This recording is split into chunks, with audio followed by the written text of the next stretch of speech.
Morning guys, it's Friday, June the 14th. So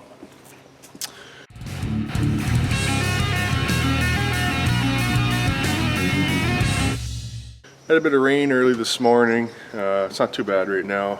Actually, it's kind of cleared up a bit, but I think we're supposed to get a bunch more. So yay.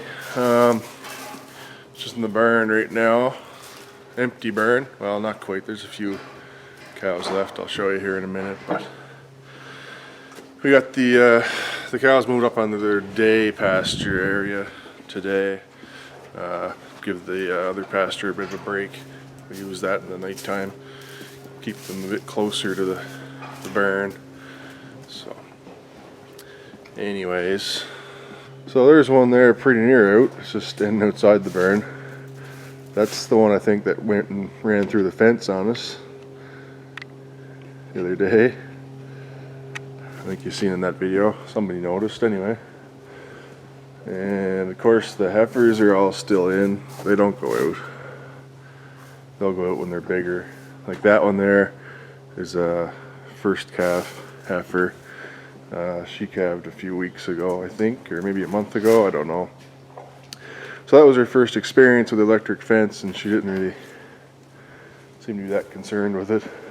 So anyway, let's see who else is around.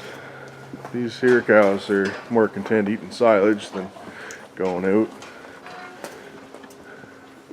And the one over there laying down on the far side. And there's a couple more down here laying down. So 90% of them are out, but there's just a few that just don't like going outside, so they'll stay in. They can do whatever they want though. Like the barn is open all day. If it starts pouring rain and they want to come in, they can come in. And if it's nice and they want to go out, they can go out. We don't force them one way or the other really. Whatever makes them happy, they can do whatever they want. And of course over there on the far side are the really small heifers, so they stay in too.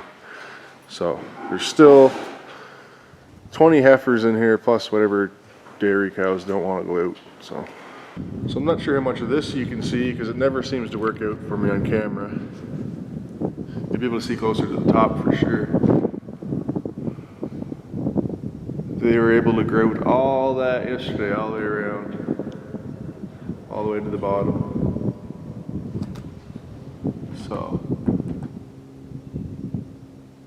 that's all done. They left yesterday evening about I don't know, 7 maybe, around there. So we haven't got too much going on today with the rain. I'm gonna hopefully fix that axle on that Suzuki that's down there. It's supposed to come today in the mail. I ordered it online there, so I'm hoping that it comes today and I can throw that in, but if not, I don't know. I gotta change the oil on it anyway. I do have the oil for it in the filter, so I'm gonna grab the filter wrench down here in my shop. And I'm gonna work at that, I think. Here's the oil filter wrench. I had to buy it. It's just the filter on these, it's weird. I don't know. It's a spin-on filter, but then you have to tighten it to a certain degree and then to get it off, yeah, I don't know. It's just really hard to use a standard filter wrench on it, so you pretty much have to have the right tool for the job. So yeah, I was able to find that. That's what I'll use. I already pulled the plug on it earlier, so the oil should be drained out. Just a matter of putting the plug back in, filling her up with oil, and changing that filter. Not in any particular order. Well, I got my oil change done. I got the filter on. I marked on it the current kilometers and hours and the date it was changed. This is the cover here. It goes over that, and I marked on this side the oil capacity. That's what it says online / the owner's manual. But I notice when I'm filling it, down here it says 2,500 milliliters, so that's the oil capacity there. A little bit different. I assume that must be without the filter change though. The filter change would change it. What actually went in it was 2.8 liters. So should be good now. I just gotta clean up some of that oil that I spilt there. And I guess with the spilt oil, no, that doesn't really count. That was what ran out of the filter, I guess. But yeah, about 2 3/4 quarts or liters. So yeah, oil change is done. That's one thing I don't like about the Suzuki though, is this cover that goes over this, which is nice and all, but it covers up where the dipstick is. So you'd have to take that cover off, the 3 push pins, to read the dipstick. Whereas the Can-Am has it right there. You don't got to take the cover off. And the Honda has it covered up too, but there's just a little cover that you just pop off. There's no pins or nothing in it. And you can read the dipstick. So that's kind of dumb, I thought, on Suzuki's part. But other than that, oops.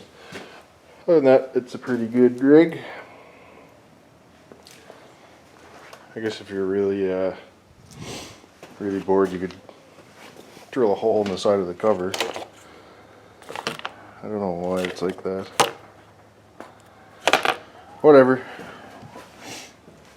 Move on to other things. I guess I'll have to head to town now for that appointment, and then we'll see what we can get up to after lunch, I guess. He's got the same tires and that as I got on mine now.